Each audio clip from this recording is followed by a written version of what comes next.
आज एक रेस्टोरेंट की कहानी जहाँ का नाश्ता बड़ा फेमस था। सुबह सुबह वहाँ बहुत भीड़ आती थी और उस भीड़ में एक आदमी आता था, चुपके से नाश्ता लेता था, खाता था और बिना पैसे दिए निकल जाता था। वहाँ का नाश्ता धीरे धीरे पॉपुलर होता जा रहा था, भीड़ बढ़ती जा रही थी। एक बिजनेसमैन था, उसने आना शुरू किया। पहले दिन उसे नाश्ता अच्छा लगा तो लगातार आने लगा और उसने ये चीज़ नोटिस की कि एक आदमी आ रहा है और चुपके से खा रहा है और निकल जा रहा है, पैसे नहीं दे रहा है। पहले दिन से लगा ठीक है भाई आया होगा कोई लगातार। जब उसने देखा कि 4-5 दिन हफ्ता हो गया, ये तो आता ही जाता है और इसका नुकसान कर रहा है, तो उससे रहा नहीं गया और वो रेस्टोरेंट के मालिक को बोला, भाई साहब आपसे एक इम्पोर्टेंट बात करनी है। उसने कहा थोड़ा सा कस्टमर ज़्यादा है, अभी फ्री हो जाए, अगर आपके पास टाइम हो तो हम फ्री होकर बात करते हैं। उसने कहा ठीक है, रुका हूँ, इंतज़ार किया, आज तो बता के ही जाऊंगा। जब भीड़ कम हो गई तो फिर से माली के पास गया और बोला, भाई साहब बात करनी है, इम्पोर्टेंट बातें हैं, ध्यान से सुनना। बोले बताओ।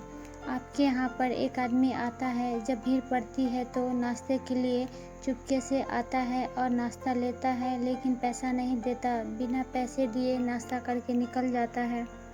तो रेस्टोरेंट वाला मुस्कुराने लगा, बोला भाई साहब ऐसा बताने वाला आप पहले इंसान नहीं है मुझे, और ये जो भीड़ आपको दिख रही है ना, उसकी वजह से भीड़ है।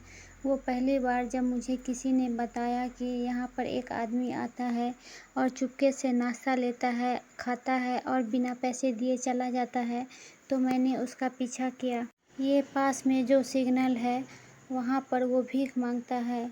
मैंने उसकी कभी इंसल्ट की, न कभी उसे गलत कहा और न कभी उसे भगाया और न ही कभी उसे डांटा।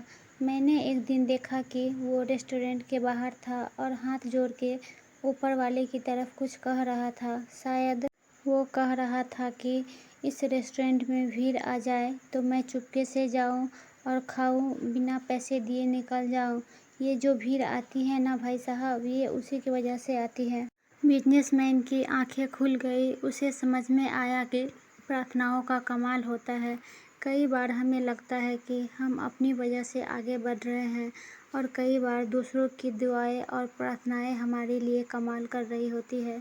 इसीलिए लाइफ में सबकी वैल्यू करना सीख लीजिए, सबके लिए प्यार अपने हृदय में लेकर के आइए, एक ग्रेटिट्यूड शो करते चलिए, धन्यवाद करते चलिए और आसपास के लोगों का भी और ऊपर वाले का भी। एक बार फिर से वही बात कहूँगा जो अक्सर कहता हूँ, ऊपर वाले के आशीर्वाद और अपनी मेहनत और अपनों के प्यार के साथ कर दिखाओ पर जैसा कि दुनिया करना चाहे जैसा।